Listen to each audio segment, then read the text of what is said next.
Ça y est, Xiaomi vient d'annoncer officiellement le lancement de ses nouveaux flagships, les Xiaomi 14. Allez, on fait le point ensemble.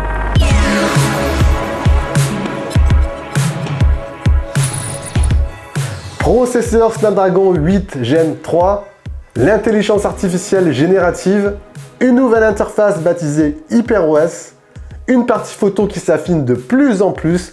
Voici les points les plus importants qui ressortent de cette conf. Si vous connaissez Xiaomi, en grande partie, je pense que c'est dû notamment à ses smartphones à prix accessible.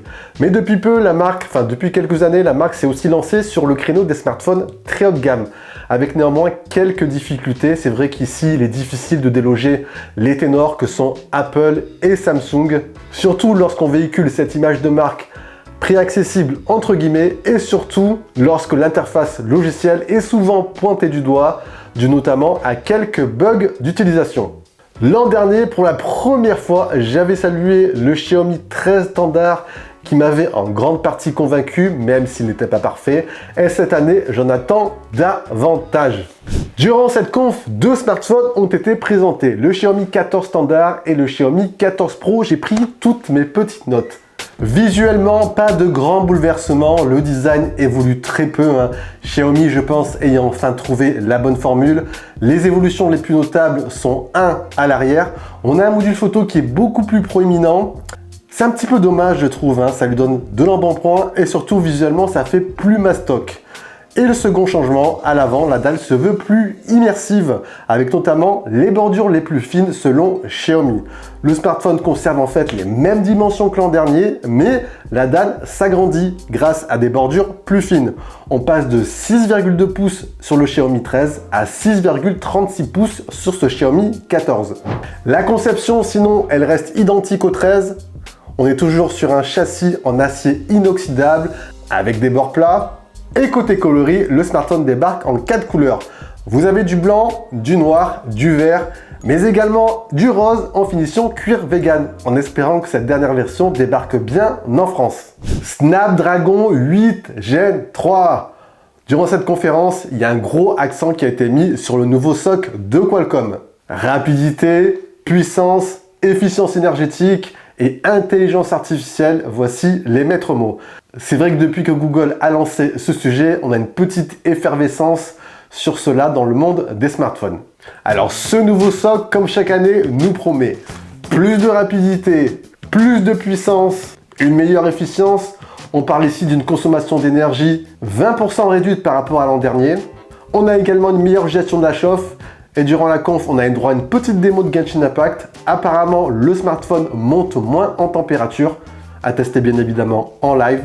Et ce SoC embarque surtout assez de puissance pour gérer l'IA générative sans l'aide du cloud. Et ça, c'est fort pour la suite. Sur ce dernier point, Xiaomi devrait entre autres utiliser son propre modèle, baptisé Xiao IA. Par contre, très peu de choses concrètes ont été montrées durant la conf sur ce point, ce qui est un petit peu dommage. La nouvelle interface de Xiaomi, baptisée HyperOS, a également été présentée. Bye bye MIUI.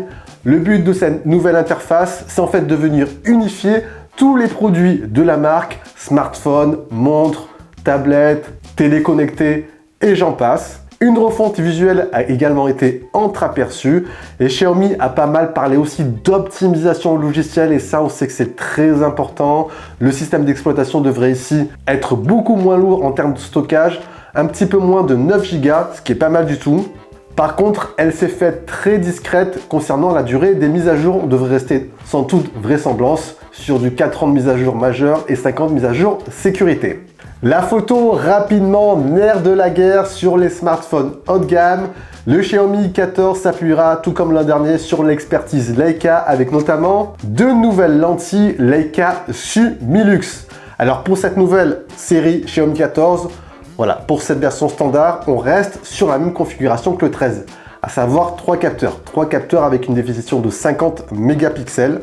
On aura un capteur principal beaucoup plus lumineux, équivalent à une focale fixe de 23 mm, un ultra grand angle équivalent à un 14 mm et un téléobjectif avec zoom optique x 3,2 correspondant à une focale fixe de 75 mm et bien évidemment intégrant une stabilisation optique.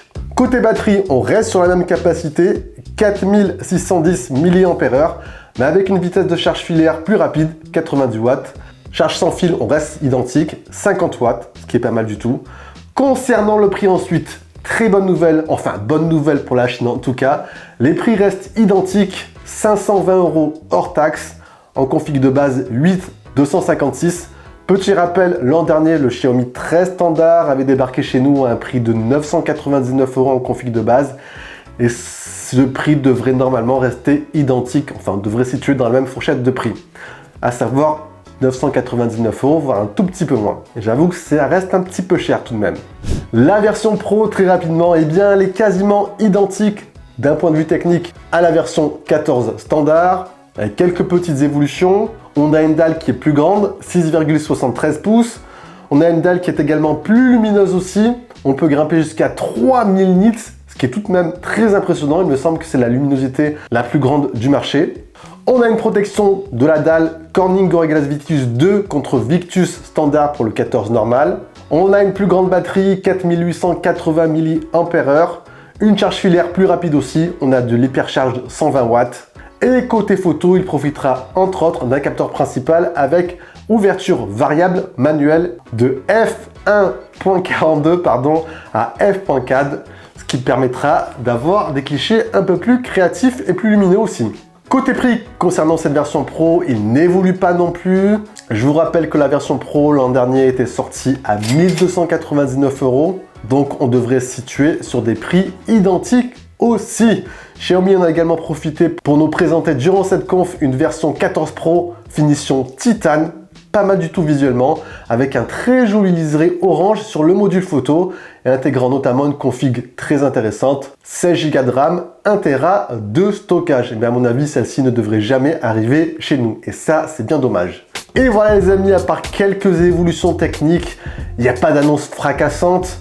J'ai tout de même hâte de tester ces deux smartphones. Et vous, dites-moi qu'est-ce que vous en avez pensé dans les commentaires. Et voilà les amis, c'était pour l'info du jour. Si vous avez apprécié, le gros pouce bleu, on partage la vidéo, très important. Et si ce n'est pas fait, on s'abonne. Allez, je vous dis bien sûr à la prochaine. Prenez soin de vous, c'était Jojo. Ciao, ciao!